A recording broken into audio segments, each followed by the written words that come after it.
करना, पूरे आंदोलन को ये करना, ना मैं पीछे हटा। जब मेरे को नहीं खरीद सके या मेरे को नहीं तोड़ सके टिकट पॉकेट जो भी है, तो उन्होंने क्या किया, गोल टोपी वाले को पकड़ा और गोल टोपी वाले से बंद कमरे में मीटिंग करी, बैक डोर से। और इसकी खबर मेरे को लगी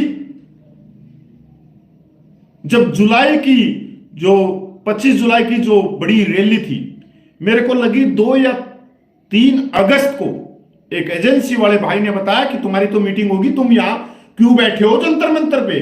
मैं सर हमारी तो मीटिंग हुई नहीं है, हम तो मीटिंग करना चाह रहे हैं भारत सरकार से। नुमला तुम्हारी मीटिंग तो हो गई। अब मीटिंग कैसे हुई ये नहीं पता लगा।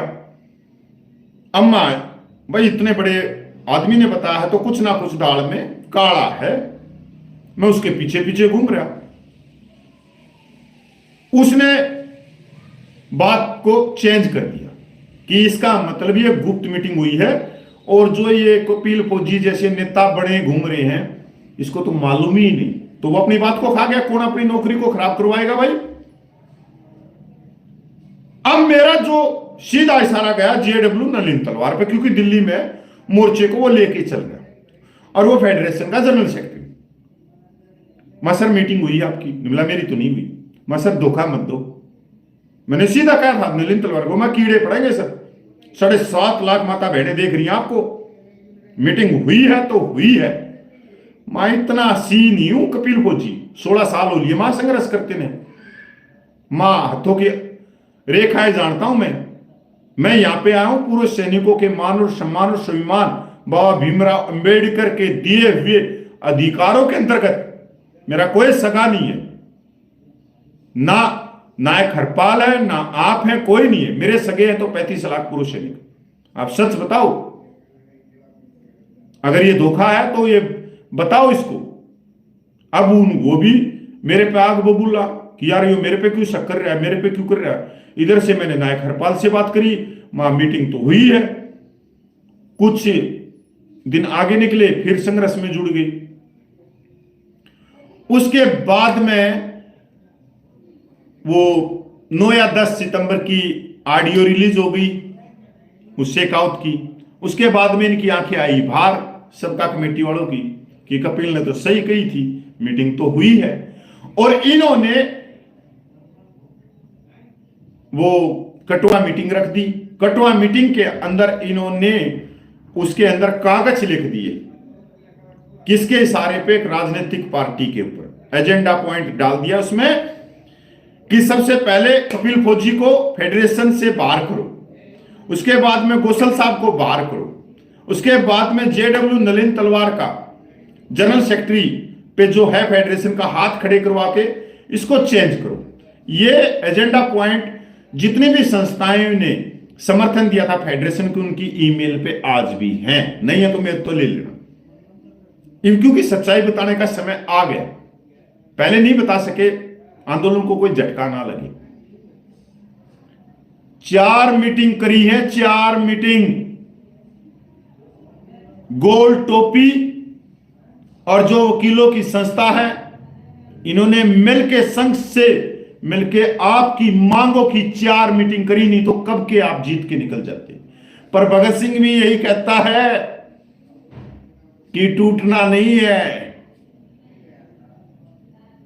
मनोबल नहीं तोड़ना है। ये चीजें होंगी और होती आई है। जब भी कोई लेखक किताब लिखता है उस किताब से पहले उसके विरोधी खड़े हो जाते हैं। जब भी कोई न्याय मांगता है वो न्याय से पहले उसके विरोधी खड़े हो जाते हैं।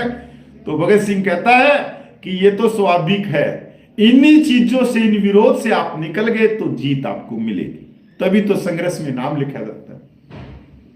4 मीटिंग करी इन्होंने, 4 मीटिंग आप लोगों की, और इसका खुद सबूत दिया जिसको मैंने प्रेशर कराया। गोल टोपी वाले ने अपने कागज निकाल के कि उस दौरे में हमारी मीटिंग चल रही थी। अरे जिन्होंने संघर्ष शुरू कराया, जो सूबेदार प्रगट साहब 95 साल का है, जो 14 साल से ना बिका ना टूटा ना झुका, क्या उन मीटिंग में सूबेदार प्रगट साहब शामिल नहीं हो सकता था, नहीं हो सकता था, क्योंकि यार उसने अपना उम्र दे दी, वो बिकेगा नहीं वो व्यक्ति। और ना ही नायक हरपाल बिकेगा, जिसने भूख हड़ताल करके अपने स्वास्थ्य, अपने पेट को एक ऐसी बीमारी लगा ली जो ला इलाज है। जेडब्ल्यू नलिन तलवार मतलब ही नहीं है कोई खरीद लो, वो तो पहले ही सभी पार्टियों को बोलता है, वो तो ये तो चोर है सबकी सब। बचा था मैं, मेरी उम्र है राजनीति में जाने, मैंने अपना सबूत दे दिया कि भाई मैं सबका सैनिक संघर्ष कमेटी की विचारधारा हूं, ना मेरे को कोई तोड़ सकता, ना खरीद सकता, कुछ नहीं कर सकता। और मैंने इस आंदोलन में मैंने उनको ये सबूत दिया। उसके बाद में मेरा ओहदा और बढ़ा है सबका कमेटी में, ऐसा नहीं मैं नीचे गया, और ओहदा बढ़ा कि आने वाले समय में कपिल फौजी इस आंदोलन को लेके चले। मैं नहीं लेके चलूं, मैं जैसा हूं, मैं पीछे चलने वाला हूं, मैं कभी आगे आऊंगा भी नहीं, या मैं आज भी आप लोगों के। तो सैनिक भाइयों, ऐसा नहीं है कि इस आंदोलन ने जड़ें नहीं हिलाई हूं, जड़ें हिलाई, जड़ें हिलाई। जो व्यक्ति एक है दीवान सिंह नाम का व्यक्ति, पहले दिन से इस आंदोलन के खिलाफ था कि करोड़ों रुपया आ गया, अरबों रुपया आ गया, ये आ गया, वो आ गया। 2 दिन पहले एक वीडियो में वो बोल रहा, क्या बोल रहा कि 20 लाख रुपये आवाज नाम की संस्था ले गई। और जब तुम्हारे भाई ने कहा 3-4 महीने पहले कि एक्स ग्रुप के जितने भी पूर्व सैनिक हैं वो किसी को 1 रुपया मत दो, आपके पूर्व वायु सैनिक और पूर्व नेवी के सैनिक इस केस को पहले ही सुप्रीम कोर्ट में लेके गए हुए।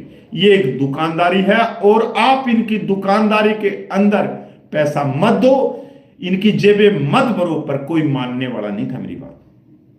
तब भी 20 लाख रुपया दे दिया होगा, और मेरे हिसाब से कम 80 लाख रुपया मैंने बचाया भी होगा लोगों का, 80 लाख के करीब, नहीं तो 1 करोड़ से ऊपर इनके पास में पैसा होना, 1 करोड़ से ऊपर, क्योंकि 5,000 रुपया पर सैनिक से ले गए। और उसी जो कोर्ट में पहले केस चल रहा था, उसी केस को खराब कर दिया, और इनके जो इन्होंने जो एप्लीकेशन डाली उसको न्यायालय ने वापिस एएफटी में भेज दिया। आज वही व्यक्ति जब उसको हिस्सा नहीं मिला कह रहा है 20 लाख रुपये लेके चले गए। और आपकी ध्यान कहां रखा? जंतर मंतर पे, और पीछे से इन्होंने जेब काट दी। सैनिक भाई, किसी भी आंदोलन को जब भी गिराना हो, पर्सनल आरोप कभी मत लगाओ, कभी मत लगाओ। सिर्फ एक बात कह दो, वहां लाखों करोड़ों चंदा आ गया, क्योंकि हमारी सोच पैसे के पीछे भागती है। जैसे ही वो आरोपी का आ गया एरियर, आप देखोगे 1 घंटे के अंदर कोट टाई वाले का वीडियो करोड़ों में चला जाता है, और अंदर जाते हैं तो मिलता है बाबा जी का, क्योंकि इन्होंने पिछले सालों में हमारा ब्रेन वॉश कर दिया। इन्होंने कभी नहीं बताया कि आत्म सम्मान क्या है और आत्म सम्मान होता क्या है। अरे आत्म सम्मान, कोई आपको गाली दे दी, भाई मेरे को गाली क्यों दी, आपको बुरा लगेगा ना। कोई आपके सम्मान के खिलाफ 2 शब्द कह दे गांव में, तो आप तुल जाओगे, घर से डंडे निकाल लाओगे। ये होता आत्म सम्मान। आपके साथ में न्याय हो रहा है, असमानता हो रही है, आप स्वीकार कर लोगे। अगर आपके पिताजी ने जो जमीन है उसमें से बड़े लड़के को ज्यादा दे दी, छोटे को कम दे दी, आप स्वीकार कर लोगे? नहीं, खड़े हो जाओगे, नहीं मेरे को समानता चाहिए, न्याय चाहिए और सम्मान चाहिए, बराबर कर। तब तो आप कहते हो कि बराबर कर पिताजी, बराबर कर, 1 इंच भी नहीं, मैं भी तो आपका ही बच्चा हूं। यही चीज तो आत्मसम्मान होती है, यही चीज होती है आत्मसम्मान। तो भाई मैंने किसी की टिकट नहीं ली, टाइटल हो सकता है कपिल फौजी को टिकट पे मिली, मेरे पास बहुत ज्यादा ऑफर थे, बहुत ज्यादा, ना मैं बिका ना टूटा ना और कुछ। आज भी आप लोगों के बीच में हूं, छोटा सा इंसान हूं, जैसे जितना मेरे से हो सका मैंने करा। और भाई सबका सैनिक संघर्ष कमेटी के लिए किया, अपने हरियाणा के पूर्व सैनिक हैं उनके मान सम्मान को बढ़ाया, कि कल ना आने वाले पीढ़ियां ये कह दे कि भाई एक हरियाणा में एक कपिल फौजी एक गद्दार होया था, वो पूरे आंदोलन को बेच के नेता बन गया था। ना, मेरे को प्रिय है, मेरी जन्मभूमि भी प्रिय है, और मेरे जो हरियाणा के बुजुर्ग सैनिक हैं या आने वाली पीढ़ियां हैं वो टारगेट ना करें, उंगली ना करें कि एक ऐसा व्यक्ति भी, क्योंकि कहते हैं ना एक मछली पूरे तालाब को कर देती है। तो अपने आपा ने अपनी पंजाब के 3.25 लाख पूर्व सैनिकों का भी मान और सम्मान बढ़ाया, और हरियाणा के 3 लाख से ज्यादा पूर्व सैनिकों का भी मान सम्मान बढ़ाया। जय हिंद, वंदे मातरम, जय भारत।